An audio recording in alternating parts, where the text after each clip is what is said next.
ni maombi yangu ufungue moyo wako kabisa, ili Mungu apate kuachilia kile ambacho alikusudia kukiachilia tangu wakati ulipoandikwa ya kwamba wewe utakuwepo na kusikia, katika jina la Yesu Kristo. Nataka tujifunze kwa habari ya kitu kinaitwa kuizoelea neema ya Mungu. Kuizoelea neema ya Mungu au kuizoea neema ya Mungu. Kwa wale msioandika, tafadhali unaweza kupata mahali ukaanza kuandika. Kwa wewe ambaye ulikuwa uandiki, unaweza kupata mahali ukaanza kuandika. Amen, katika jina la Yesu Kristo, ili kusudi kwamba chochote kile ambacho Mungu anakiachilia siku ya leo, basi kisikupite na usipitwe na neema yake ambayo ameiachilia. Amen.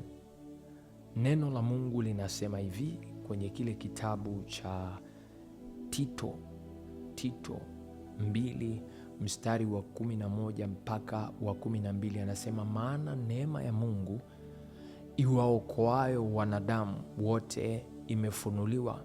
Alafu anasema nayo yatufundisha kukataa ubaya na tamaa za kidunia, tupate kuishi kwa kiasi na haki na utauwa katika ulimwengu huu wa sasa. Tunazungumza kwa habari ya kuizoelea neema ya Mungu. Nao nataka nikupe tafsiri ya neema. Wengi wa watu hawajui neema, wanasikiaga tu neema, Bwana tunaishi tu ni kwa neema, neema ya Mungu, ni neema ya Mungu, ni neema ya Mungu and all these things, lakini asilimia kubwa ya watu hawajui tafsiri ya neema ya Mungu. Kuna wengine huwa wanachanganya kati ya rehema na neema, huwa wanachanganya, lakini kuna utofauti kati ya neema na rehema. Na tunapozungumza kwa habari ya neema ya Mungu, sawa, kwa habari ya neema ya Mungu, andika kwa wewe unayeandika, neema ya Mungu ni uweza wa Roho wa Mungu unaweza kutupa sisi wokovu, kibali, pamoja na mambo yote yanayoonekana na yasiyoonekana. Andika, neema ni uweza wa Roho wa Mungu unaweza kutupa sisi wokovu, kibali na mambo yote yanayoonekana na yale yasiyoonekana. So ukizungumza kwa habari ya neema ya Mungu, unazungumza kwa habari ya wema wote wa Mungu. Ukizungumza kwa habari ya neema ya Mungu, unazungumza kwa habari ya huruma za Mungu. Kwa lugha nyepesi, naweza kukwambia ya kwamba Mungu hafanyi chochote kile anachokifanya katika utawala, katika nafasi yake kama Mungu, pasipo neema. Hakuna kinachotendeka hapa ulimwenguni ambacho Mungu anakifanya pasipo neema kuhusika. Kwa ukisikia access au nafasi au kibali, au kasikia huyu mtu amepona Bwana, Bwana ilikuwa afe lakini akapona, nini kimehusika? Neema ya Mungu. Unapokutana na watu wanatenda dhambi, wanamtukana Mungu, wanafanya kila kitu, lakini bado hawafi, kitu gani kinachofanya hao watu waendelee kuwa hai? Neema ya Mungu. Nini nafanya wewe na mimi tunatenda dhambi kila siku, tunafanya mambo ya ovyo kila siku, tunakosea, tunafanya chochote kile tunachokifanya? Nini kinachoruhusu tuendelee kuwa hai? Neema ya Mungu. Neema ya Mungu. Neema ya Mungu haikuwepo wakati tu wa Yesu, no.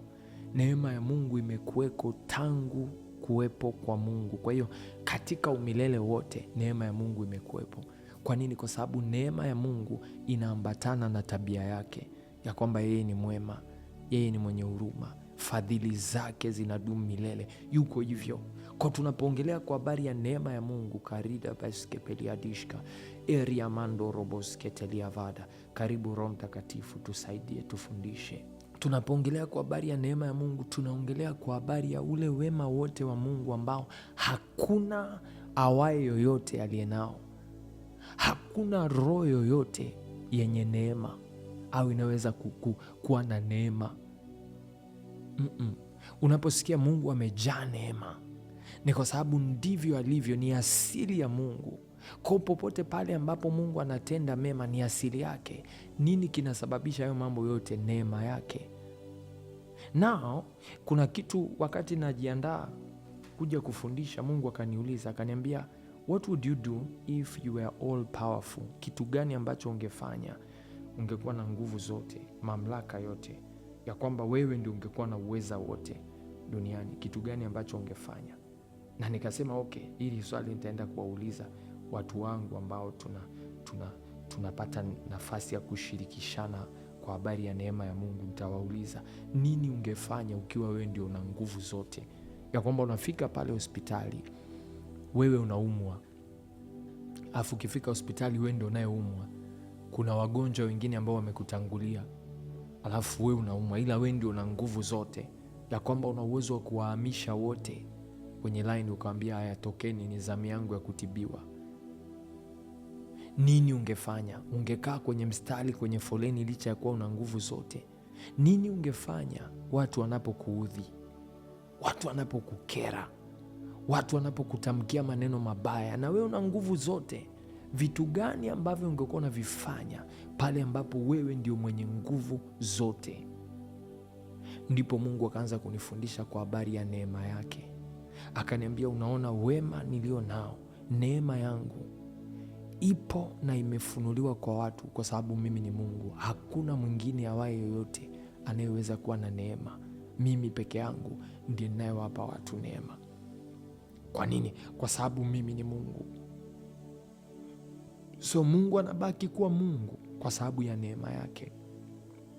Nao nataka ujue ya kwamba neema ya Mungu, licha ya kuwa imefunuliwa kwa watu, neema ina ukomo, neema ina mwisho.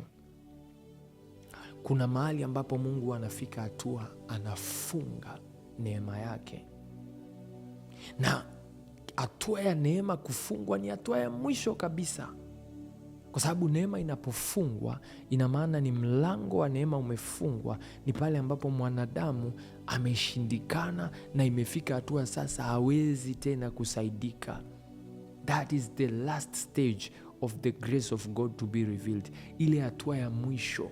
Yani ni kama ni mtu alifunguliwa mlango akaingia patakatifu pa patakatifu, alafu alipofika hapo imefika hatua sasa hafai tena, ameingia huko na bado anakosea, anafanya vitu kwa makusudi. Ile neema haiwezi tena kumsaidia. I need to show you something. Ngoja nikuoneshe kitu hapa. Waebrania sura ya 6 taanzia mstari wa 4 inasema hivi: kwa maana hao waliokwisha kupewa nuru na kukionja kipawa cha mbinguni na kufanywa washirika wa Roho Mtakatifu na kulionja neno zuri la Mungu na nguvu za zamani zijazo, wakaanguka baada ya hayo, haiwezekani kuwafanya upya tena hata wakatubu, kwa kuwa wamsulubisha mwana wa Mungu mara ya pili kwa nafsi zao na kumfedhei kwa dhahiri. Yaani ikifika hatua mtu neema ya Mungu ilifunguliwa kwenye maisha yake, akapata nafasi hata ya kuwa nabii au akawa mtume, akawa mtumishi wa Mungu, akaanza kutembea kwenye nguvu. Huyu ni mtu ambaye kiwango alichofikia ni kiwango kibaya sana, kwa sababu akikosea kidogo tu ile neema inafungwa kwake. Kile kibali cha kimungu kilichoachiliwa kinaondoka. Na asilimia kubwa kuna watu wengi hawajui ya kwamba wanafikiria okay, tumeokolewa kwa neema kwa njia ya imani, kwa sababu hiyo sisi hata tukitenda dhambi tuko vizuri sana. Maandiko mahali fulani anasema hivi: je, tuendelee kutenda dhambi kwa sababu neema ingalipo? Anasema hapana. Kwa sababu gani? Neema ina hatari zake. Yaani neema ni kama nilivyosema, ni huruma za Mungu, ni kibali cha kimungu. Mungu anapokuruhusu au anapoachilia mahali fulani, akifika eneo akachoka akasema huyu basi imekwisha, imetosha, uwe na uhakika ya kwamba hautasaidika. Kwa kuna maeneo mawili ambapo neema huwa inafungwa. Nafasi ya kwanza, kwa watu ambao wanacheza na Mungu, wale ambao wamefika hatua wamezoea sana neema ya Mungu, wameizoea, yani neema ipo. Na nataka nikwambie ukweli, hiki ni kitu ambacho nataka ukisikia.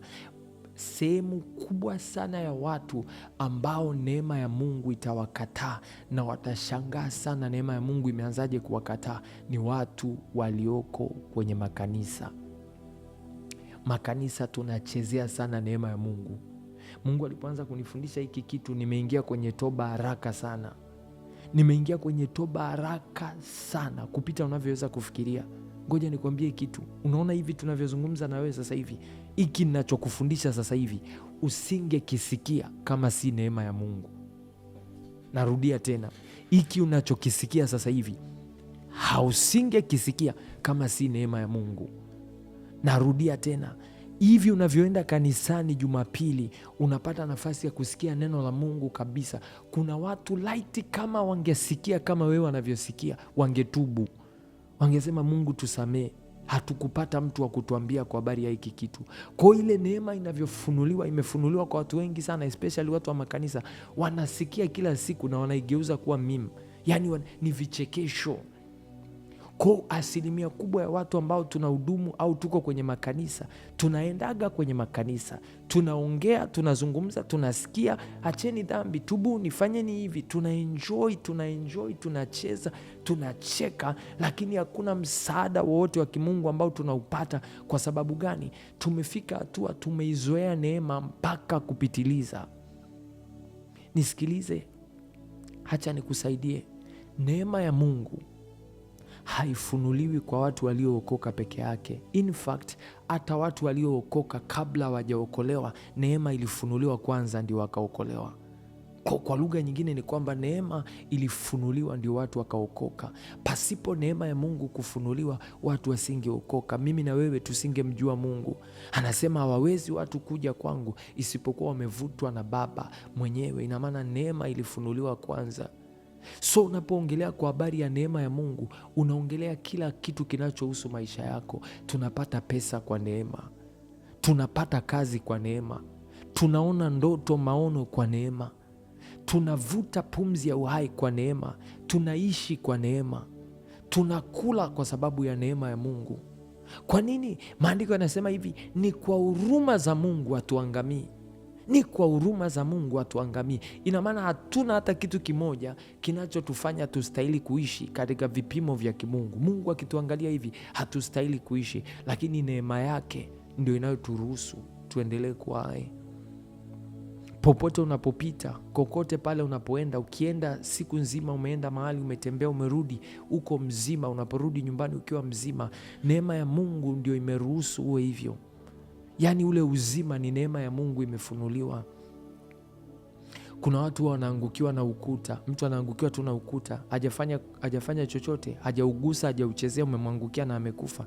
Kuna watu wanagongwa na magari, alikuwa sehemu sahihi. Kuna watu wanapigwa risasi, alikuwa sehemu sawa kabisa.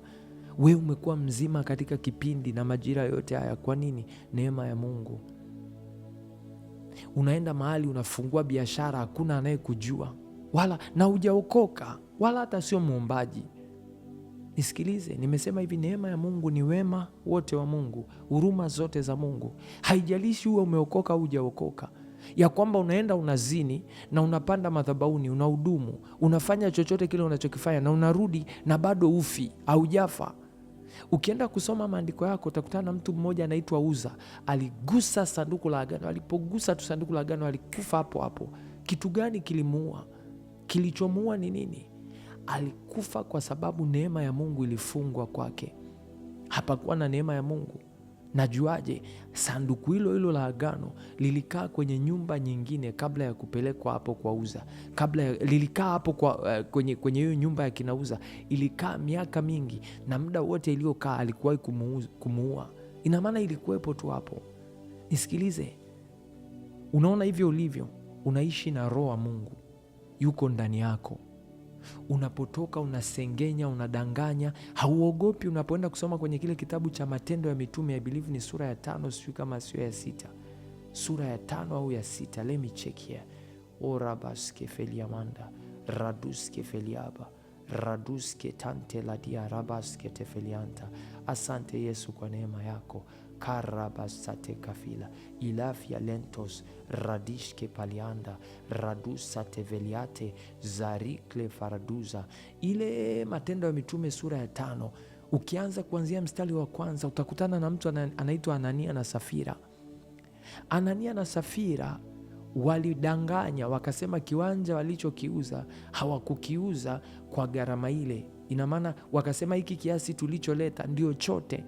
Roho yule wa Mungu anayeishi ndani yako pale pale akawaua pale pale, kwa sababu walimdanganya Mungu. Leo hii wewe una uwezo wa kwenda hata kanisani, unajua kabisa okay, hii pesa nilivyoipata niliipata kwa kuungaunga, lakini imefika sehemu na mimi nisionekane mnyonge, acha niende nikampe Mungu utukufu. Unasimama madhabahuni unatoa ushuhuda wa uongo. Nisikilize, kuna watu unajificha nyuma ya simu yako, unaanza kutukana watu wa Mungu mtandaoni, unatukana watu, kila mtu unasema maneno ya uongo, mnatumiana message kwenye WhatsApp. Hivi vitu vyote, Roho wa Mungu yuko ndani yako na anaona na amenyamaza. Kitu gani kinaruhusu tuendelee kuwa hai? Rehema za Mungu, neema ya Mungu. Neema ya Mungu imefunuliwa kwetu. Mungu kwa neema yake hatuui, hatufi kwa sababu ya neema ya Mungu. Unaenda unazini na mwanamke, unapanda kitandani, unamaliza unatoka, sio mume wako, sio mke wako, na unatoka na unaendelea unadunda tu. Kwa nini Mungu hakuui? Neema yake. Unaiba, unasema uongo, unasengenya, unafanya kila namna ya matukio unayoyafanya, unaroga, unakuwa mchawi, unafanya vitu vyote unavyovifanya, lakini bado uko hai. Ukijiuliza kwa nini niko hai, nini kinakufanya uwe hai? Neema ya Mungu. Kitu gani ambacho kinakufanya unasikia hata hili neno la sasa hivi aisee nenda katubu? Ni neema ya Mungu. Yaani Mungu anapoachilia neema yake, neema ya Mungu ndio inayokupa hata kumjua au kumsikia. Haleluya. Ina maana chochote kile ambacho kinatokea kwenye maisha yako ni kwa sababu ya neema. Kuna watu wanapanga kuja kukuua, wanakusudia. Kwa neema ya Mungu, Mungu anakutoa siku hiyo, haupo. Kwa wanakuja wanaiba, wanafanya kila kitu, ila wewe haupo. Unakuja unalia, unamlalamikia Mungu. Laiti kama ungejua kilichokuponya wewe mwenyewe na nafsi yako ni neema ya Mungu. Neema ya Mungu haifunuliwi kwa watu waliookoka peke yake. Neema ya Mungu inafunuliwa hata kwa wasiomjua Mungu. Unashangaa uko kwenye shida, uko kwenye tabu, uko kwenye matatizo, ghafla wanatokea watu wanakupa pesa, shika hii itakusaidia. Unaweza ukakaa hivi ukahisi ni wewe mwenyewe na akili zako, lakini hapana, ni neema ya Mungu. Kwa nini? Kwa sababu Mungu ni mwingi wa huruma, ni mwenye huruma. Sikiliza, kilichofanya Sauli asife ni neema ya Mungu. Amelitesa kanisa, amepiga, yaani mpaka Yesu anakuja kumtokea, anamwambia Sauli, Sauli, kwa nini waniudhi? Kwa nini unaniudhi? Ni neema ya Mungu. Hata Mungu kukusemesha kwenye ndoto, angesha kuua, angesha niua. Neema ya Mungu inatusaidia kufanya vitu vyote, na unataka tupite tu kwa haraka haraka tuangalie kazi za neema, baadhi ya kazi ambazo neema ya Mungu huwa inafanya. Haleluya. Wangapi mnaandika? Hebu punga mkono, kwa sababu kuna watu umekuja hapa kienyeji, lakini kadiri unavyoanza kusikia unajua kwamba okay, kwa nini sikuwa naandika hivi vitu? Kwa nini sikuwa naandika hivi vitu? Mungu amekusikia, basi chukua hilo daftari na uanze kuandika. Kwa nini? Kwa sababu Mungu anataka kukusaidia katika jina la Yesu Kristo. Baadhi ya kazi za neema. Kuna mtu ulikuja ibadani ukasema okay, ngoja tu ni join, alafu wakati umekaa hivi unaanza kusikiza vitu, unasema hivi vitu, afu unatamani ungekuwa unaandika. Mungu anasema anza tu kuandika, usiache. Anza kuandika, whether utaandika kwenye simu hapo sehemu ya notice au popote, andika, kwa sababu itakusaidia. Baadhi ya kazi za neema. Neema inafanya nini? Moja, neema inatufundisha. Okay. Ukienda kusoma kwenye kile kitabu cha Tito sura ya 2 mstari wa 11 na wa 12, anasema maana neema ya Mungu iwaokoayo wanadamu wote imefunuliwa. Sikiliza, imesema iwaokoayo wanadamu wote, kila mwenye mwili neema inahusika. Alafu anasema hivi, nayo yatufundisha kukataa ubaya na tamaa za kidunia, tupate kuishi kwa kiasi na haki na utauwa katika ulimwengu huu wa sasa. Kwa neema inafanya nini? Neema inatufundisha. Ukiona unafika hatua eti unakataa kuiba, unashawishiwa iba, usifikiri ni kwa akili zako. No, ni kwa neema ya Mungu. Yaani unapofika mahali unatakiwa kutenda mambo mabaya, unapotakiwa kufanya uovu, lakini unashangaa mbona sitendi maovu? Sio kwa sababu we una akili sana. Ni neema ya Mungu inayokufundisha ya kwamba hiki hapana. Unapokutana na watu wanakula rushwa, wanafanya nini, wanaiba, ila wewe uwezi, usifikiri ni kwa akili zako. Hakuna mwanadamu yoyote yule anayeweza kutenda mema pasipo neema ya Mungu kufunuliwa kwenye maisha yake. So popote pale mtu wa Mungu unapotembea, usifikiri ya kwamba wewe ni mwema. Wewe si mwema. Maandiko yanasema kwa kuwa hakuna mwema. Wakati fulani Yesu aliitwa, akalewa mwalimu mwema, akasema kwa nini kuniita mwema? Kwa nini? Kwa kuwa hapana aliye mwema ila Mungu peke yake.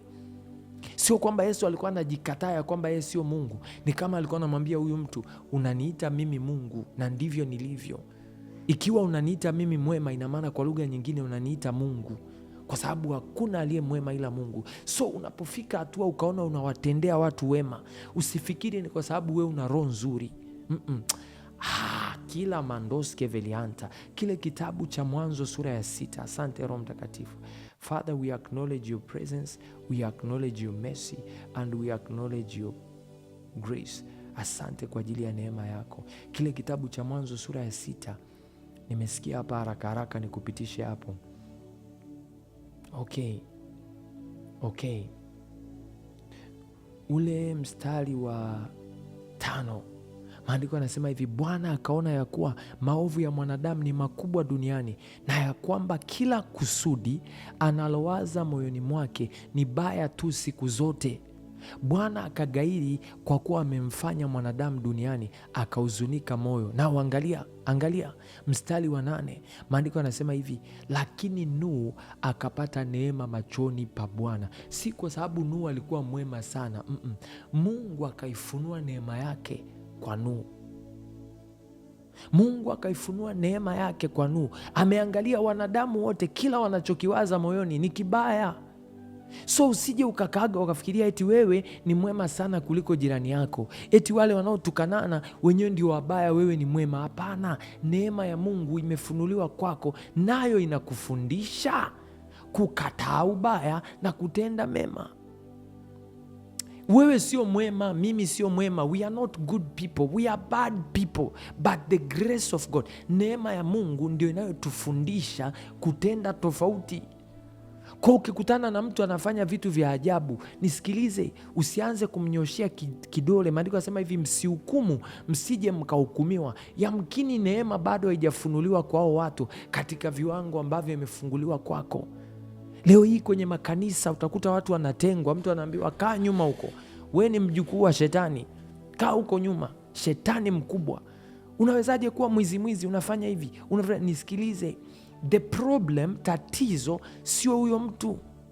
Kuna neema ambayo haijafunuliwa kwake, na kama akijua inapofunuliwa anaacha. Hii ndio sababu nawambia, nisikilize, hata hapa unaposikia ni neema ya Mungu inafunuliwa, kwa sababu kuna vitu ambavyo unapovisikia ile neema ya Mungu inafunuliwa. Ikifunuliwa unaacha kufanya hivyo vitu ulivyokuwa unavifanya.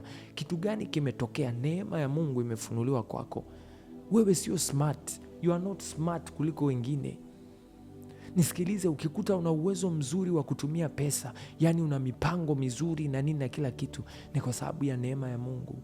Kwa nini? Kwa sababu neema inatufundisha. Neema ina uwezo wa kutufundisha. Kwa una uwezo wa kuwa umeokoka kabisa, lakini kwa sababu unaidharau neema ya Mungu, unaichukulia poa neema ya Mungu, ile neema ya Mungu kuna maeneo haiwezi kukufundisha. This is where we find poor Christian.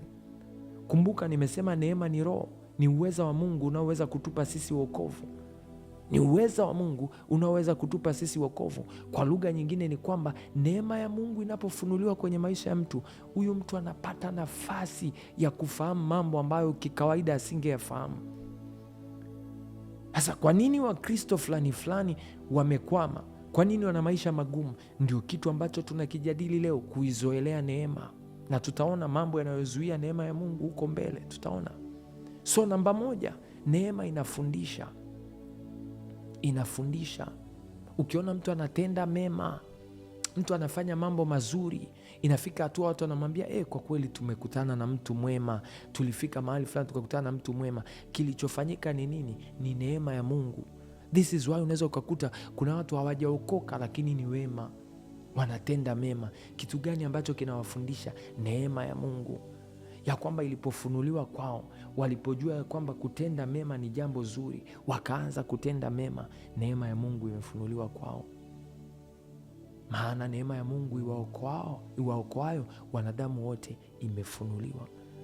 Nayo yatufundisha. Namba 2, neema inaokoa. Andika, neema inaokoa. Kile kitabu cha Waefeso sura ya 2 mstari wa 8, maandiko yanasema, kwa maana mmeokolewa kwa neema, kwa njia ya imani, ambayo hiyo haikutokana na nafsi zenu, ni kipawa cha Mungu. Mmeokolewa kwa neema, kwa njia ya imani, ambayo hiyo haikutokana na nafsi zenu, ni kipawa cha Mungu. Neema ya Mungu ndio inayowaokoa watu. Neema ya Mungu. Kwa anaposema mtu fulani amepata wokovu kwenye maisha yake, ni kwa sababu ya neema ya Mungu. Huyu mtu aliamini hata akapata wokovu. Yaani neema ndio iliyofanya mtu akasikia. Neema ndio inayowakusanya watu mahali fulani ili waweze kusikia maneno ya Mungu na wapate kuamini. Kwa pasipo neema ya Mungu, yawezekana kuna maeneo utapata msaada kabisa na utajiuliza, hivi Mungu imekuwaje? Kwa nini watu wengine hapo wanaokolewa, mimi sivuki? Ni kwa sababu neema haijafunuliwa. Yamkini neema ilifunuliwa lakini ukaidharau. Yamkini neema ilifunuliwa ukaikataa. Nisikilize, Mungu anakusemesha wakati huu. Yamkini Mungu alikupa neema ya kukaa mahali ambapo ungejifunza na kujua namna ya kuenenda, lakini kwa sababu uliidharau hiyo neema. Neema ilikuwa wazi. Pengine ilikuwa ni neema ambayo ameibeba mtumishi wa Mungu, pengine ilikuwa ni neema ambayo iko kwa rafiki yako, imeachiliwa, lakini kwa sababu ulikataa kujifunza, unakufa ukiwa unajiona. Sehemu ambapo ulitakiwa kuonywa, hapata kuwa na mtu wa kukuonya. Kwa nini? Kwa sababu uliidharau hiyo neema. Mahali ambapo kuna rafiki yako amefanikiwa na amejua vitu vingi kwenye huduma, kwenye kazi, kwenye biashara, neema imefunuliwa kwake, unamwangalia, unaona huyu jamaa, mbona kila anachokifanya, huyu dada, mbona anafanikiwa, akigusa hiki anafanikiwa, akifanya biashara mambo yake yanaenda. Kuna neema ya Mungu ambayo imefunuliwa kwake kwenye eneo la biashara, lakini wewe umeidharau ile neema, na kwa sababu umeidharau ile neema, unabaki na umaskini wako. Kuna mtu Mungu amefunua neema ya kuomba kwake. Ni mtu anayeweza kuomba kabisa. Badala ufanye urafiki naye na umuulize akuelekeze namna gani ameweza kuomba jinsi anavyoomba, we unaanza kumchukia. Sasa anajifanya mlokole, anajifanya ni mtu fulani ambaye eti yuko deep kwenye maombi, anaomba sana, eti anashandarize wapi? Nisikilize, kwa kadiri hiyo unavyodharau hiyo neema ambayo Mungu ameiachilia kwa huyo mtu, ni kwa kadiri hiyo hutawahi kuweza kuomba, kwa sababu umedharau neema ya Mungu inayofunuliwa kwa wanadamu wote. Neema ambayo ingeweza kukuokoa inashindwa kukuokoa. Naongea na mtu hapa ambaye ulikuwa una plani ya kufanya kitu, lakini mtu aliyebeba hiyo neema unamchukia. Kwa sababu unamchukia, ile neema haikusaidii. Chuki, umeweka chuki hapo. Unawachukia wenye neema kwa sababu unamchukia, hupati alichokibeba. Nisikilize, maandiko yanaposema hivi, tafuteni kuwa na amani na watu wote na huo utakatifu ambao hakuna ambaye yuko nao anayeweza kumwona Mungu. Tafuteni kuwa na amani na watu wote. Ukienda kufuatilia kwa habari ya safari ya Israel wakati wanatoka kwenye nchi ya Misri kwenda Kanaani, hapa katikati kuna mahali walikuwa wanapita, njia wanazotakiwa kupita zinamilikiwa na watu wengine. Yaani kuna wafalme wengine ambao ndio wamekaa kwenye hizo njia. Nisikilize, wasipokupa hizo njia upiti, utake usitake upiti. Kuna mtu nazungumza na wewe hapa, watu waliobeba neema fulani fulani, hawajaokoka wala wamjui Mungu, ila ndio hizo neema wamezibeba. Usipojifunza namna ya kunyenyekea, ukazungumza nao na Mungu akakupa hiyo hekima, hakika yake hautafanikiwa, hautavuka, wala utaona wokovu kwenye hilo eneo la maisha yako. Kwa nini? Kwa sababu hiyo neema umeikataa, hujaiona. You have not spotted that grace. Anayetoa neema ni Mungu. Mungu ndio anayetoa neema. Kuna mtu anaelewa kitu nasema? Hebu punga mkono. Mmetulia kama maji ya visimani. Ni Mungu anayetoa neema. Mungu ndiye anayeachilia neema kwenye maisha ya watu. Ukiona kuna watu wamefanikiwa kuliko wewe, hawajafanikiwa kwa sababu wana akili nyingi kuliko wewe. No, kuna neema ya namna fulani imefunguliwa kwenye maisha yao. Usiwachukie, usiwakasirikie. Jifunze ni neema ya namna gani walionayo ambayo inaweza kukusaidia na wewe ili uvuke kwenye hilo eneo. Maandiko yanasema kwa maana mmeokolewa kwa neema. Neema inaokoa watu. Neema inapoachiliwa, mtu anaokoka, mtu anapata wokovu. Wokovu hauishii kwenye kunena kwa lugha. No. This is why kuna watu wameokolewa roho zao, miili yao bado iko kwenye tabu. Una shida, hujavuka, ukijikung'uta hivi unanuka tabu. Kwa nini? Kwa sababu hujawahi kutambua waliobeba neema katika hayo maeneo. Kuna watu wamebeba, nisikilize, Mungu anatupa kwa sehemu.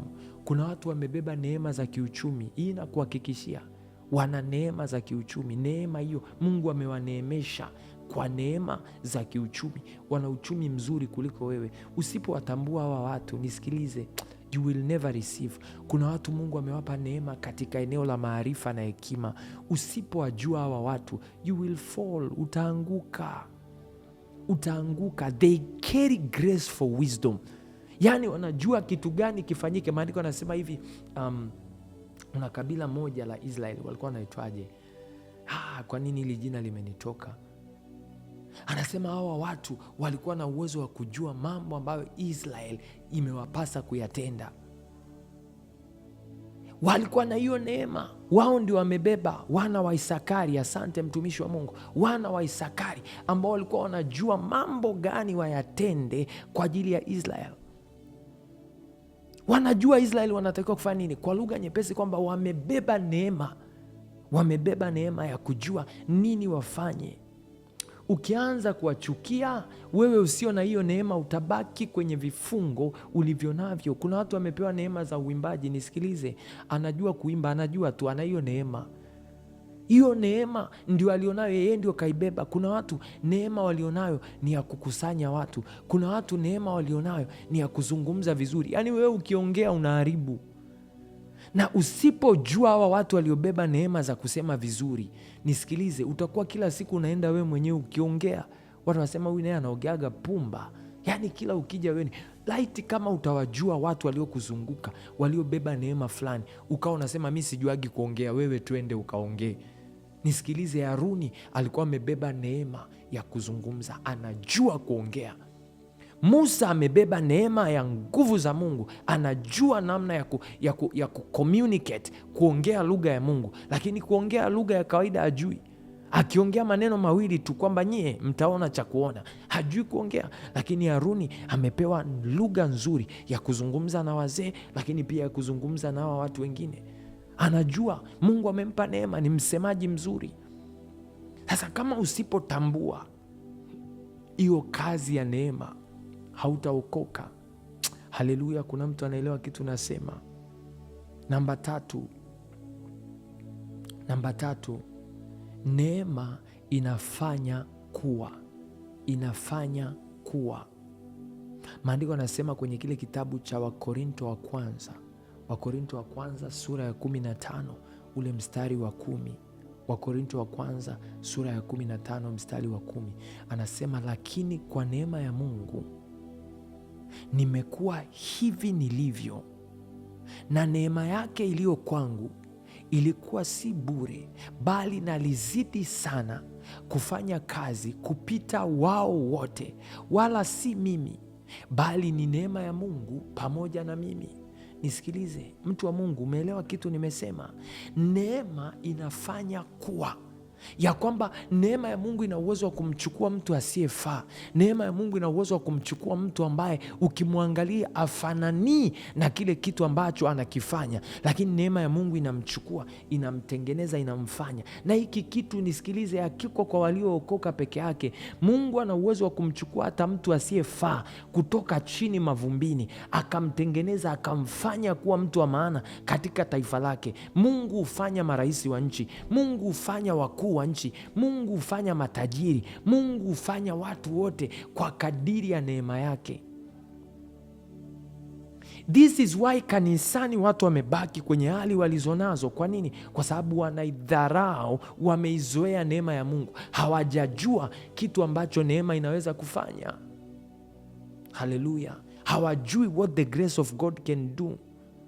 Unapoidharau neema ya Mungu, unabaki jinsi ulivyo. Neema ya Mungu ndio iliyomfanya Paulo akawa vile alivyo.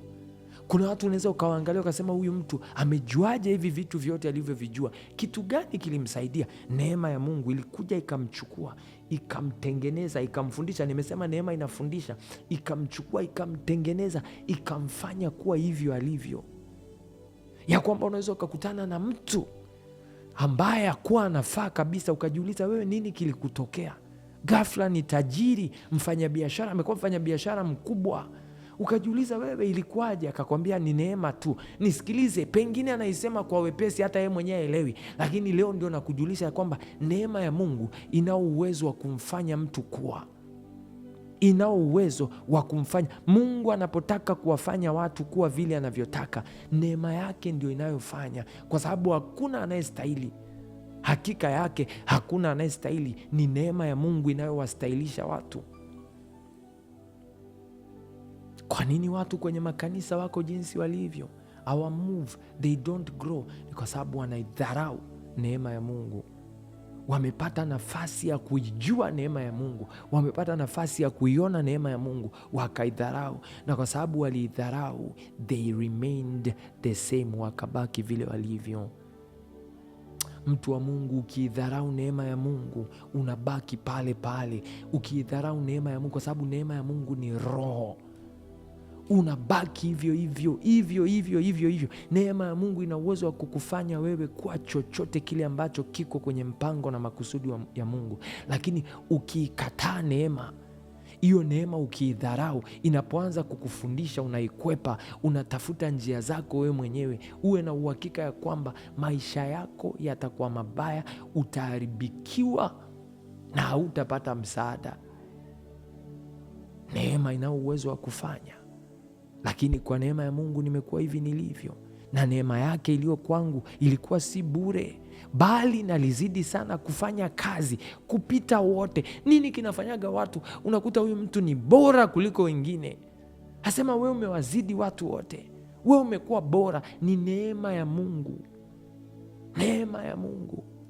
Nisikilize, kuna watu huwa tunaongea hapa kwa habari ya kibali. Nisikilize, kibali kinatolewa kwenye neema. Hakuna kibali pasipo neema. Utaona huko mbele. Acha nikusomea ile andiko. Maandiko yanasema hivi: basi na tukikaribie kiti cha neema kwa ujasiri, ili tupewe rehema na kupata neema ya kutusaidia wakati wa mahitaji. Kiti cha neema ndio kinachotoa kibali. Kiti cha neema ndio kinachotoa kibali. Kwa ukikutana na mtu anakuzidi kwenye maeneo fulani fulani, kitu gani kimetokea? Neema ya Mungu kwake ni kubwa kuliko kwako kwenye hilo eneo. Huna haja ya kumchukia, huna haja ya kumkasirikia, huna haja ya kupigana naye, huna haja ya kumfanya kuwa adui. Amebeba neema kubwa kuliko wewe. Nyenyekea tu na Mungu atakusaidia. Neema ya Mungu inawafanya watu kuwa vile walivyo. Paulo anakiri, anasema si mimi bali neema ya Mungu iliyo pamoja na mimi. Neema ya Mungu inao uwezo wa kukukalisha, kukuketisha mahali usipostahili. Inakuketisha mahali usipostahili. Andika hiyo, inakuweka mahali usipostahili. Au kwa wepesi inasema inastahilisha. Inastahilisha ni kitu Mungu ameniongezea hapa. Unakuta unafika mahali, sio kwamba wewe ni mzuri sana. Kitu gani kilichomtokea Esta akapata kibali? Neema ya Mungu ilikuwa pamoja na yeye. Neema ya Mungu ilikuwa pamoja naye. Nini kinasababisha mpaka leo watu wengine walikuwa wanalia, wameona shida, wameona tabu, wamelalamika, njaa ilikuwa inataka kuwaua, lakini wewe uko sawa? Neema ya Mungu inakustahilisha mahali usipostahili.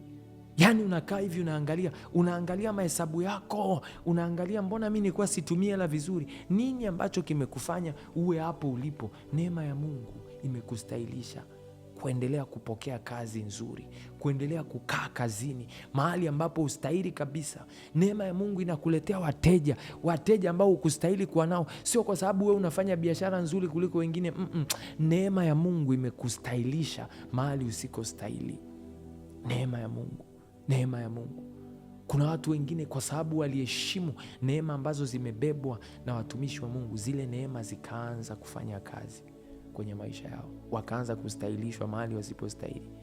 Kuna watu kwa sababu walimheshimu Mungu kwa sadaka zao, neema ya Mungu ikaachiliwa kwao, wakaanza kupokea. Kuna watu, nisikilize, wazazi wao walikuwa waaminifu mbele za Mungu, wakawa wema. Nisikilize, Mungu akaachilia neema. Hawakustahili, lakini kwa sababu ya neema ya Mungu, Mungu akawastahilisha mahali wasipostahili. So nakutana na watu wamepinda kwenye maisha, lakini wako vizuri, huwa hawafeli, huwa hawakwami. Ushakutana na mtu wanasemaga, huyu jamaa nazali huyu, yaani yeye anapataga bahati tu. Hakuna kitu kinaitwa bahati kirahisi rahisi hivyo. Ni neema ya Mungu, ni neema ya Mungu, ni neema ya Mungu. Unamwona mtu ni mlevi, anaenda watu wanataka kumbaka, anachomoka, asema amechomokea kwenye nini, tundu la sindano, yaani kapenyea kwenye tundu la sindano, hawaelewi kaponaje. Neema ya Mungu imefunuliwa kwenye maisha yake, imemstahilisha kuwa hai wakati ya kustahili kuwa hai. Neema ya Mungu, neema ya Mungu, neema ya Mungu. Haya, andika kingine, namba 5. Neema ya Mungu inasaidia.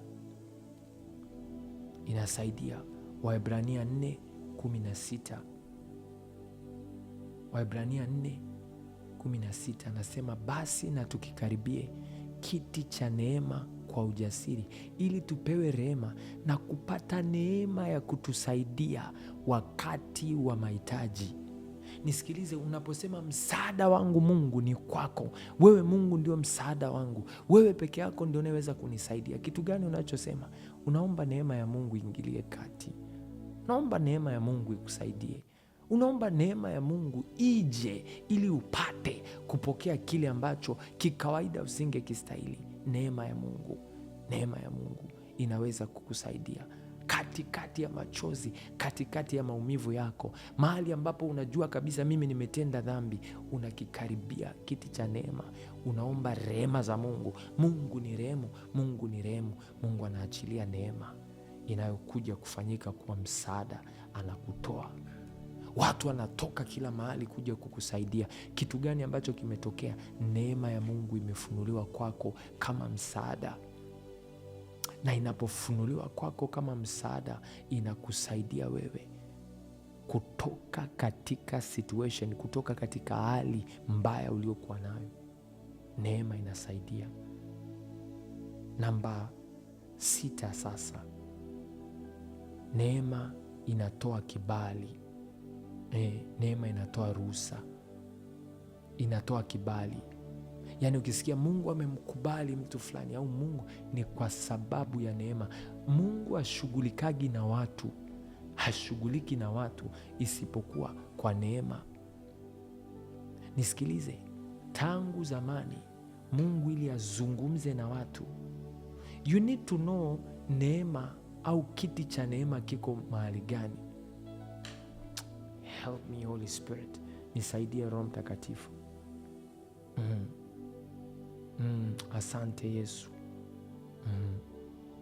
La bara de veshkete palia katai rede basekete pravazegede bregede bai le basekete pradoshia la katai rama sefelekete pradikia le braske fetiliada radiske faliabadai paradoske felianta nende radi basiekete prekete paya kaleba kete breveze kete breketea ridi vasia takaya jevele kete breveze kete breketea zevale kete breketea jevali kete breveze bretea melekete pratia. Kile kitabu cha Kutoka 25:22, Kutoka 25:22, kitabu cha Kutoka 25 mstari wa 22, maandiko yanasema hivi: nami nitaonana nawe hapo na kuzungumza nawe pale nilipo juu ya kiti cha rehema, katikati ya hayo makerubi mawili yaliyo juu ya sanduku la ushuhuda, katika mambo yote nitakayokuagiza kwa ajili ya wana wa Israeli. Anasema nami nitaonana nawe hapo na kuzungumza nawe pale nilipo juu ya kiti cha rehema, katikati ya hayo makerubi mawili. Nao ukichukua hii unaona kuna kiti cha rehema. Ukienda Waebrania 4 anasema hivi: basi na tukikaribie kiti cha neema kwa ujasiri, ili tupewe rehema. Kwa hiyo rehema inapatikana kwa neema ya Mungu. Hakuna rehema zinazoweza kupatikana nje ya rehema. Kwa ukiona Mungu anakubali au anakukubali kwa sababu ya neema yake. Nimesema neema ni nini? Ni uwezo wa Mungu unaoweza kutupa sisi wokovu. Ni wema wa Mungu, ni rehema za Mungu, ni rehema za Mungu. So unapofika mahali ukakutana na huruma za Mungu, ni kwa sababu ya nini? Neema yake, neema yake. Unapofika mahali ukapata kibali mbele za Mungu, unaposikia fulani akaona kibali mbele za Mungu, akapata kibali machoni pa Mungu, ni kwa sababu ya neema ya Mungu. Haleluya. Nao nataka sasa tuzungumze kwa dakika chache mambo yanayozuia neema ya Mungu kwenye maisha ya mtu. Mambo yanayozuia neema ya Mungu. Andika kwenye maisha ya mtu, mambo yanayoweza kuzuia neema ya Mungu kwenye maisha ya mtu.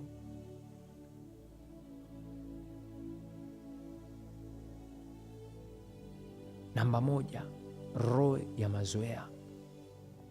Roho ya mazoea. Kile kitabu cha Walawi sura ya 10, Walawi sura ya 10 mstari mtaanzia wa kwanza. Maandiko yanasema hivi: na Nadabu na Abiu wana wa Haruni wakatwaa kila mtu chetezo chake, wakatia moto ndani yake, wakatia na uvumba, nao wakatoa moto wa kigeni mbele ya Bwana, ambao yeye hakuwaagiza. Kisha moto ukatoka hapo mbele za Bwana, nao ukawala, nao wakafa mbele za Bwana. Nadabu pamoja na Abiu, hao walikuwa ni watoto wa Haruni ambaye ni kuhani, na wao walikuwa ni makuhani. Walifika mahali wakazoea madhabahu ya Mungu, wakazoea ibada, wakafika hatua wakaona okay, kila kitu kinaweza kikafanyika tu kwa sababu sisi tuko hapa, sisi ndio tunao control ili eneo. Sikiliza, kilichomwangusha Lucifer ilikuwa ni hiki kitu, kilichomwangusha shetani ilikuwa ni hiki kitu, roho ya mazoea. Mahali popote ambapo unajenga mazoea na mambo ya kimungu, unapoweka mazoea na vitu vya kimungu, uwe na uhakika ya kwamba neema za Mungu zitazuiliwa kwenye maisha yako.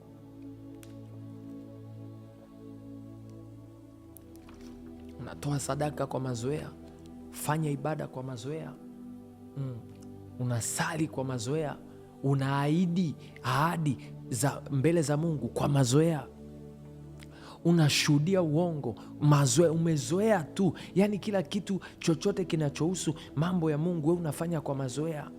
Unaiba, inafika hatua unaugeuza uzinzi kuwa kama mazoea. Unajisahau ya kwamba roho wa Mungu yuko ndani yako na wewe ni hekalu. Maandiko yanasema hivi, nyie ni hekalu la Mungu na Mungu ataliharibu, atamharibu mtu yoyote anayeharibu hekalu lake. Unazoea ya kwamba okay, nimezoea nguvu za Roho Mtakatifu, nimezoea Mungu yuko pamoja na mimi, Mungu akiwa upande wangu ni nani aliye juu yangu? Nisikilize, neema ya Mungu itazuiwa juu ya maisha yako. Unapoanza kuona maisha yanakuwa mabaya, ghafla yamekubadilikia, go and check, kaangalie, yamkini ni kwa sababu umeleta mazoea na neema ya Mungu. Umeisha zoea wewe huwa unapewa hela, Umeshazoea wewe huwa una kibali, umeshazoea wewe huwa ukitubu unasamehewa. Kwa hiyo yani uonagi madhara yoyote ya dhambi yakikupiga. Kwa hiyo umefika hatua umezoea, na kwa sababu umezoea, neema ya Mungu inazuiliwa kwenye maisha yako. Unashangaa mtu anaanza kuwa na maisha ambayo yeye mwenyewe hawezi kuelezea. Roho ya mazoea. Roho ya mazoea. Andika na uandike kwa herufi kubwa. Kama hujaandika kwa herufi kubwa, pigia mstari, koleza wino. Roho ya mazoea. Roho ya mazoea. Uza alikuwa amekaa na sanduku la agano kwa muda mrefu, kwa akaona hata linataka kuanguka, ngoja niende nikaliguse. Akasahau ya kwamba hiyo ni siku ambayo kulikuwa na tukio ambalo Mungu mwenyewe aliamua kujidhihirisha. Akapigwa pale pale alipogusa sanduku la agano na akafa hapo hapo. Kwa nini? Alikuwa amekaa nalo muda mrefu, amelizoea.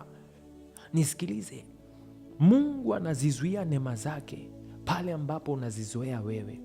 Kanyaga, unaona tu mambo ya kawaida. Sisi mimi niko karibu na mchungaji, so kwa sababu niko karibu na mchungaji sina shida yoyote. Nikipata tatizo hata saa 8 usiku nitapiga simu, nitamwambia pastor ataniombea, everything is okay. Unazoea watumishi wa Mungu, unazoea mambo ya Mungu, unazoea saa ulizoweka kwa ajili ya kufanya maombi, unazoea ibada, unazoea kila kitu. Neema za Mungu zitazuiliwa kwako. Kuna watu naongea na wewe mpaka sasa hivi unajua kabisa kwamba okay, hapa mimi nimekaribia kuzuiliwa neema za Mungu, au zimeisha zuiliwa. Yani kuna vitu ulikuwa unavifanya kwa wepesi mpaka unashangaa. Unasema hii kitu mimi nilikuwa nakipata kwa wepesi, sasa hivi unakipata kwa ugumu. Unahangaika. Kitu kile ambacho ulikuwa unakipata kwa wepesi sasa hivi unakipata kwa ugumu. Watu wale ambao walikuwa wanakupa pesa kwa urahisi sasa hivi hawakupi. Nisikilize, hujakuwa, sio kwa sababu ya utu uzima. Uliizoea neema ya Mungu ukaona ni kitu cha kawaida kabisa, na kwa sababu uliona ni kitu cha kawaida kabisa, basi Mungu akaamua ya kwamba mimi nitaiondoa na kuizuilia neema yangu kwako, ili kusudi kwamba baada ya kuwa nimeizuilia hiyo neema yangu kwako, wewe mwenyewe sasa ujitafutie kwa namna ambayo utaona inafaa. Mungu akaizuia neema yake. Kile kitabu cha Luka 12, Luka 12 mstari wa 20, maandiko yanasema, lakini Mungu akamwambia, mpumbavu wewe, usiku wa leo wanataka roho yako, na vitu ulivyojiwekea tayari vitakuwa vya nani? Ukiangalia mstari wa 16 ni mtu mmoja tajiri ambaye alikuwa shamba lake limezaa sana, amefanikiwa, shamba limezaa. Akaanza kuwaza moyoni mwake, anasema nifanyeje, maana sina pa kuweka akiba mavuno yangu. Akawaza hivi, nitavunja ghala zangu. Yani anaona kila kitu ni kama ni simple tu, ni rahisi, na wala hata ajiambii chochote kwa habari ya Mungu. Hamshukuru, anajiambia yeye mwenyewe, pumzika sasa, ule unywe ufurahi. Mungu akamwambia, aisee, wewe ni mpumbavu, usiku wa leo wanakuua. Kwa ile neema yote ambayo Mungu, nimewambia hivi, neema ya Mungu haigusi tu waliookoka, hata wasiookoka. Ya kwamba kuna mtu ulikuwa unavipata vitu kwa wepesi, ukafikiri hivi vitu huwa navipata kwa sababu mimi nina akili sana. God shuts that door. Mungu anaufunga huo mlango, vinaanza kuwa vigumu kwako. Namba 1, roho ya mazoea. Roho ya mazoea. Unapozoea vitu vya kimungu, unapozoea neema ya Mungu, unapoizoea neema ya Mungu ya kwamba you deserve best. Dada zangu mpo, I deserve the best. Nisikilize, utashangaa, Mungu atakushangaza ya kwamba umeshafika hatua umezoea sana neema ya Mungu kiasi ambacho yani kuna vitu ukipewa unavikataa, unasema mimi this is not my level, this is not my type, mimi viwango vyangu hivi ni hivi. Na ujui ya kwamba ni Mungu ndio anayefanya kwa neema yake. We una viwango vyako, unajiambia kabisa kwamba we una level zako, yani una vitu vyako ambavyo ndio unasahau ya kwamba ni neema tu ya Mungu ya kukupa hivyo. Hujawahi kukutana na watu ana kila kitu, anaimba vizuri, lakini hakuna mtu mwenye muda naye? Ana kila kitu, yuko sawa, mzuri, lakini watu hawataki kumwoa. Unakutana na kijana handsome, lakini hamna chochote, mwelekeo wa maisha mbovu. Unakutana na mtu anafanya kazi kwa bidii, vitu haviendi. Sababu ni nini? Umezoea neema ya Mungu. Umezoea ile tu kwamba ulikuwa umeshazoea miruzi mingi, haimaanishi ya kwamba hiyo miruzi itakuwepo milele. That's why you need to humble yourself. Nyenyekea, ni neema tu. Kupendwa ni neema, kukubalika ni neema, kuonekana ni neema, kupata kibali kwa watu ni neema, kupata fedha ni neema, kupata kazi ni neema, kuishi maisha mazuri ni neema, kuwa na afya ni neema. Usije ukazoea ukafikiria kwamba eti kwa sababu una afya nzuri wewe basi ni alfa and omega, hutawahi kuumwa. Ni neema ya Mungu, ni neema ya Mungu. Heshimu hiyo neema, iheshimu, usiizoee. Namba 2, vitu gani ambavyo huwa vinaua au vinaondoa, vinazuia neema ya Mungu?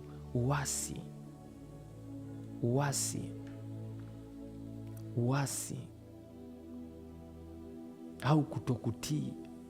Mungu anakuelekeza fanya kitu fulani, utaki, unakataa, unakuwa rebellious kila mahali.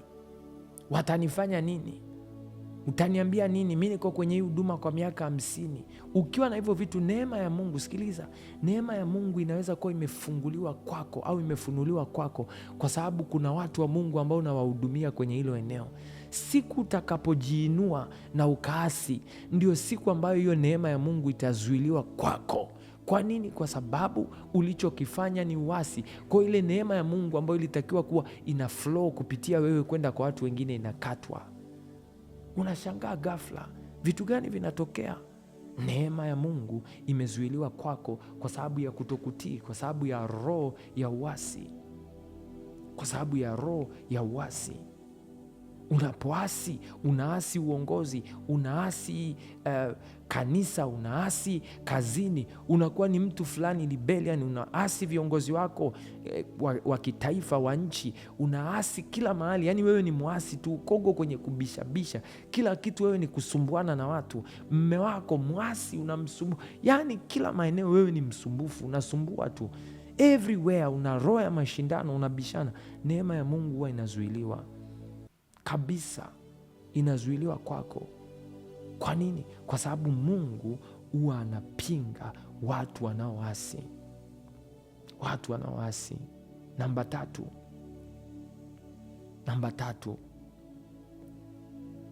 utii wa kuchelewa. Utii wa kuchelewa inaitwa delayed obedience, kutii kwa kuchelewa. Yaani pale ambapo Mungu anakuambia fanya kitu fulani, anzisha biashara ya mambo fulani, unasema nitafanya. Mungu anasema tubu, ufalme wa Mungu umekaribia, unasema ya kweli kabisa, wiki ijayo inabidi niingie kwenye mfungo. Umeambiwa sasa hivi tubu, ingia kwenye toba sasa hivi, wewe unaingia wiki ijayo kutubu. Nisikilize, usije ukashangaa unamaliza toba yako katika kipindi ulichojiamlia wewe na hamna kitu kilichobadilika. Na uliingia mbele za Mungu kuomba rehema, unapewa maelekezo fanya kitu fulani, unafika, badala ya kufanya hicho kitu ambacho umeelekezwa kufanya na Mungu au mtumishi wake, unakiacha kwanza, unasema nitakifanya, unapuuzia. Nisikilize, usije ukashangaa ukakifanya kitu hicho lakini usipate matokeo. Sio kwamba kitu kilichokuwepo kilikuwa kibaya au akikusemwa kwa usahihi. No. Kilisemwa sahihi kabisa, lakini what you did is disobedience. Kwa sababu any delayed obedience is equal to disobedience. Kila utii uliochelewa ni sawasawa na kutokutii. Kwa hiyo unapotii kwa kuchelewa, unaizuia neema ya Mungu ambayo ilikuwa imeachiliwa. Maandiko yanazungumza kwenye kile kitabu cha Mathayo sura 25 ukianzia mstari wa 1 kwa habari ya wanawali 10. 5 walichelewa, walishindwa kujiandaa tangu mapema. Ina maana utii wao ulishuka. Walijua ya kwamba wataenda kusubiria, hawakujiandaa vya kutosha, kwa wakatoka wakaenda kutafuta. Waliporudi wakakuta nafasi zao hazipo tena. Bwana harusi ameisha ingia na kile walichokuwa wanakusudia kukipata hawakukipata tena. Kitu gani najaribu kusema? Mtu wa Mungu, Mungu anatenda kazi kwa wakati na majira. Maandiko yanazungumza kulikuwa na mahali ambapo kulikuwa na kisima. Malaika wa Mungu kuna wakati alikuwa anashuka ili kutibua maji ya kisima. Anapotibua, wanaowahi kujidumbukiza ndani ya kile kisima walikuwa wanapokea uponyaji. Nao yule aliyokuwa amekaa miaka yake yote pale, excuse yake ilikuwa ni nini? Au shida yake ilikuwa ni nini? Ni kwa sababu hakuweza kuruka kwenye kisima kwa wakati sahihi aliyopaswa kuruka. We umekaa unashangaa vitu haviendi. Unasema, Mungu, mbona mi nimekuwa mtii? Umekuwa mtii kwa wakati ulioambiwa utii, au ulikuwa mtii kwa wakati uliotaka wewe kutii? Neema inazuiliwa kwako, neema ambayo ungeibeba. Mungu anakwambia anzisha kitu fulani, unachelewa kuanzisha, unakaa miaka 3 mbele ndo unakuja kuanzisha. Ile neema ambayo ilitakiwa kutembea na wewe unakuta imepungua au haipo kabisa. Kwa unaanza kufanya kwa nguvu zako, unaanza kutenda kwa nguvu zako. Ingia mbele za Mungu, omba toba, mwambie Mungu akurehemu. Kwa nini? Na sio tu seriously, omba toba, Mungu akurehemu. Kwa nini? Kwa sababu haukutii kwa wakati ambao neema ya Mungu ilikuwa imeachiliwa na iko tayari kukusaidia. Tumesikia kwa habari ya neema ya Mungu, ina uwezo wa kusaidia, inasaidia. Unapofika mahali unafanya kazi na uoni msaada wa kimungu, uoni neema ya Mungu ikikusaidia, unafanya kwa uzito, it is because you delayed. Ulifanya kwa kuchelewa. Kwa nenda mbele za Mungu, omba toba, ili kusudi kwamba Mungu akapate ikiwa atakurehemu kwa rehema zake, akaachilie neema yake tena kwenye maisha yako. Namba 4, kiburi. Kiburi. Maandiko yanasema Mungu huwapinga wenye viburi, bali huwapa neema wanyenyekevu. Mungu huwapinga wenye viburi, bali huwapa neema wanyenyekevu. Huwapinga wenye viburi, bali huwapa neema wanyenyekevu.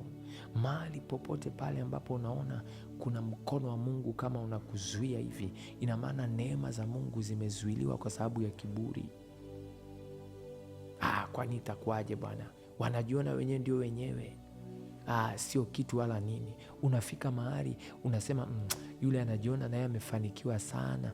Unaikosa ile neema kwa sababu ya kiburi.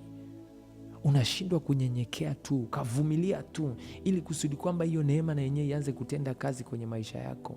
Kwa sababu ya kiburi, hiyo neema inazuiliwa kwako. Unaangalia sema, kwani huyu ana nini huyu? Mbona hata mimi kuhubiri hivi naweza? Nitahubiri mimi mwenyewe. Nenda kahubiri. Neema hiyo itazuiliwa. Utakuwa unashangaa wenzako wana matokeo, wewe una matokeo. Yaani nisikilize, unaweza kuwa unajaza watu na watu wako kila sehemu, lakini ukiangalia hakuna maisha ya mtu yanayobadilika. Na kama hakuna maisha ya mtu yote yanayobadilika, that means unapata hasara. Unapata hasara.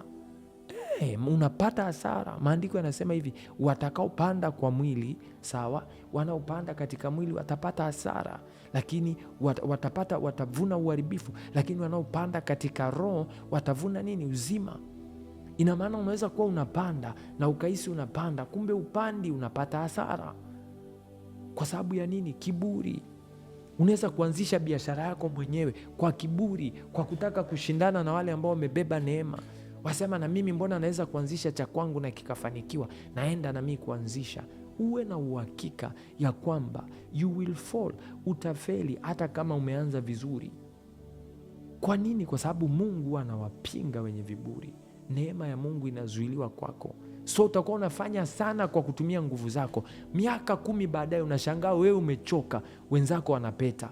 Kwa nini wanapeta? Wanapeta kwa sababu walifanya kwa neema, wewe ulifanya kwa nguvu. Ishu sio kitu kuendelea kusimama. Ni kwamba wenzako walikuwa wanafanya kwa neema, wewe ulikuwa unatumia nguvu kufanya. Na kwa sababu ulikuwa unatumia nguvu kufanya, unafika mahali wewe unachoka, wenzako wanaendelea. Kwa nini? Kwa sababu kuna neema inayowawezesha kufanya. Namba 5, wakati tunamaliza, kujihesabia haki. Kujihesabia haki. Nisikilize, mahali popote pale ambapo unahisi ni kwa uwezo wako, neema huwa inanyamaza. Mahali popote pale unapohisi wewe ndio mwenye akili zaidi, una akili nyingi, neema huwa inanyamaza. Luka sura ya 12 mstari wa 16 akawaambia mithali akisema, shamba la mtu mmoja tajiri lilikuwa limezaa sana.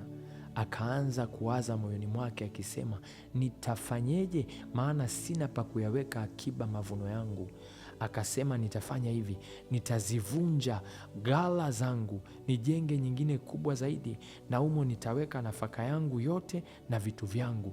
Kisha nitajiambia, nafsi yangu, una vitu vingi vyema, vingi ulivyojiwekea akiba kwa miaka mingi, pumzika basi, ule unywe ufurahi.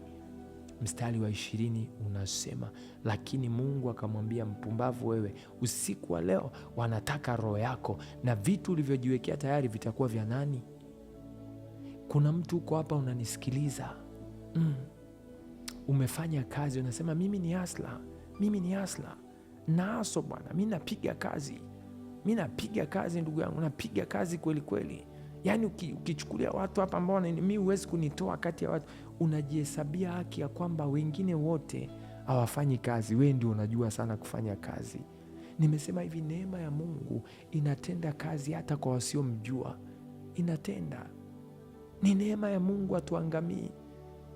Kwa kitu chochote kile ambacho anafanikiwa kwenye maisha yako, lazima utambue ya kwamba Mungu ndiye anayekuwezesha kwa neema yake. Unapoanza kujihesabia haki ya kwamba wewe ndio bora zaidi, wewe ndio unafanya zaidi, wewe ndio una akili nyingi, wewe ndio uko front sana kuliko watu wengine, nisikilize mtu wa Mungu, uwe na uhakika ya kwamba unaelekea kuanguka, unaelekea kufeli, unaelekea kushindwa, na neema ya Mungu itazuiliwa juu ya maisha yako. Kwa nini itazuiliwa? Itazuiliwa kwa sababu haumuoni Mungu kwenye maisha yako, unajiona wewe mwenyewe.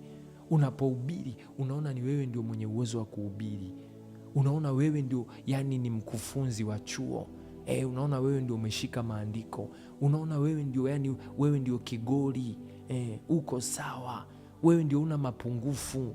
Wewe ukiwa unafundisha kila kitu kinaeleweka, kimenyooka, wengine hawajui Kiingereza vizuri, wewe cha kwako kimenyooka. Kwa sababu hiyo unajihesabia haki ya kwamba mimi ndio ningekuwa nafundisha hapo, ningekuwa noma zaidi. Ningekuwa mimi hapo, ningeweka ili andiko. Umekaa hapa unanisikiliza, unasema mimi ningekuwa mimi ndio huyo, ningechukua kabisa, kwa sababu mimi na kila sifa. Kwanza sina likichwa kama huyo mtumishi, unaona kichwa changu kiko sawa. Umekaa mahali unaona ya kwamba wewe ndio perfect kila kitu, unasahau ya kwamba ni neema ya Mungu tu ndio inayowawezesha watu kupata matokeo wanayoyapata. Unafika mahali unaanza kuona ya kwamba wengine wote wanayofanya wanayafanya kwa mapungufu. Kama wewe ndio ungefanya perfect. Nisikilize, kujihesabia kwako haki kutafunga mlango wa neema kwenye maisha yako, na Mungu atakuonyesha jinsi ulivyo dhaifu kwa sababu ya kujihesabia kwako haki. Nataka tuende mbele za Mungu kwa dakika chache zilizobaki hapa. Hebu twende tukamwombe Mungu aturehemu. Maandiko yanasema hivi, tukikaribie kiti cha neema ili tuweze kupewa rehema. Kwa damu ya Yesu tumepata neema. Kwa damu ya Yesu tuna uwezo wa kurehemiwa. Mungu anaweza kuturehemu kila mmoja wetu. Mi sijui uko wapi, sijui unazungumza kutokea wapi, sijui unasikiliza kutoka taifa gani, sijui unasikiliza kutoka mahali gani wakati huu, au sijajua uko kwenu ni muda gani, au unafanya nini sasa hivi, lakini Mungu ana uwezo wa kurejesha hata neema za wale watu ambazo zimepotea kwa sababu umeomba rehema mbele zake. Wale watu ambao kuna kitu unajua kabisa kwamba nilikuwa na neema fulani lakini imeondoka kwenye maisha yangu. Mungu anatuita mahali pa toba. Saa hii tunaenda mbele za Mungu kwa ajili ya kuomba rehema, ili Mungu akapate tena kuachilia hiyo neema kwa wakati mwingine. Ikiwa itampendeza, ataachilia hiyo neema ili kusudi kwamba chochote kile ambacho ulikipoteza, na usione aibu kumwambia, mwambie Mungu, ulinipa neema fulani, neema hii ulinipa na ilinisaidia, lakini sikuitambua hiyo neema. Nilikuwa nafanya vitu kwa wepesi. Neema ni kama vile grease, inasababisha mambo yafanyike kwa wepesi. Mwambie Mungu, nilipoteza hiyo neema, na pengine niliipoteza kwa sababu ya mazoea, niliipoteza kwa sababu ya kutokutii, niliipoteza kwa sababu ya kuasi, nilipoteza kwa sababu ya kuchelewa kutii, niliipoteza kwa sababu Mungu ya kiburi, niliipoteza kwa sababu ya kujihesabia haki. Nenda mbele za Mungu na uombe Mungu akurehemu. Baba, katika jina la Yesu Kristo, tumesikia neno lako. Hauachilii neno lako isipokuwa kwa ajili ya kuwaponya watu wako. Neno lako linasema ulituma neno lako ukawaponya watu na maangamizi yao. Mungu, tunakuja mbele zako, tunaomba rehema, tunatubu Bwana. Hatukuitambua neema yako iliyo nyingi ambayo Mungu uliachilia kwenye maisha yetu, kila mmoja kwa nafasi yake. Kuna wengine uliwapa neema hapa za kushika fedha, wengine uliwapa neema za uongozi, wengine uliwapa neema za kumiliki, wengine uliwapa neema za kutawala, wengine ulitupa neema za kuwa na influence, kuwa na uwezo wa kiushawishi, wengine ukawapa neema za kila namna Bwana, neema za kukubalika katika maofisi, neema za kibali. Uliachilia hizi neema zote kwa kadiri ya vile ambavyo Mungu ilikupendeza, lakini kwa sababu ya kukataa, kwa sababu ya roho ya mazoea, kwa sababu ya uasi, kwa sababu ya kutokutii, kwa sababu ya kuchelewa kutii, kwa sababu ya kiburi, kwa sababu ya kujihesabia haki, Mungu, tumezipoteza neema hizo. Tunaomba rehema, ukaturehemu Bwana, ukaturehemu Bwana. Wewe uliye mwingi wa rehema, unayerehemu watu wako maelfu kwa maelfu ya wale wakupendao, ukasikie maombi yetu. Kila mmoja ambaye Mungu amepaza sauti yake wakati huu ili kukuomba rehema kwa moyo wote na akafungua, Mungu kalithibitishe neno lako, kwa sababu wewe ni mwingi wa rehema, unayerehemu. Ukaturehemu Bwana na kuturejeshea neema tulizozipoteza, kila mmoja neema aliyoipoteza, ili Mungu akapate kurudi mahali hapa na kulishuhudia fadhili zako, kulishuhudia jina lako na kuzishuhudia fadhili zako, ya kwamba wewe ni Mungu mwenye huruma. Mungu, ukatende, si kwa ajili ya maombi haya, bali kwa ajili ya jina lako takatifu. Maana wewe Mungu umesema ya kwamba mimi ndimi Mungu ninayekusamehe dhambi na makosa yako kwa ajili yangu mwenyewe. Mungu, ukarehemu uovu huo, ukasamehe dhambi hiyo Bwana ya kutokutii, dhambi ya mazoea, dhambi ya uasi, dhambi ya kutokutii, dhambi ya kiburi, dhambi ya kujihesabia haki. Mungu, ukarehemu dhambi ya kutokutii kwa wakati, ukarehemu Bwana kwa ajili ya utukufu wa jina lako. Tunakushukuru kwa ajili ya neno hili, maana Mungu umelileta kwa majira na nyakati ambazo Mungu tumelihitaji. Asante kwa sababu unatupenda, asante kwa sababu unatuhurumia, asante kwa sababu unatujali. We bless you and we thank you katika jina la Yesu Kristo. Asante kwa kuwasamehe watu wako, asante kwa kutusikia, asante kwa kutuponya, asante kwa kutupa mwanzo mpya katika jina la Yesu Kristo. Sasa Mungu, neema yako ikaachiliwe kwa kila mmoja, kwa kila mmoja ambaye Mungu anaihitaji. Ukatupe tena nafasi kwa kadiri ya wingi wa rehema zako katika jina la Yesu Kristo. Amen and amen. Amen. Mungu akubariki sana.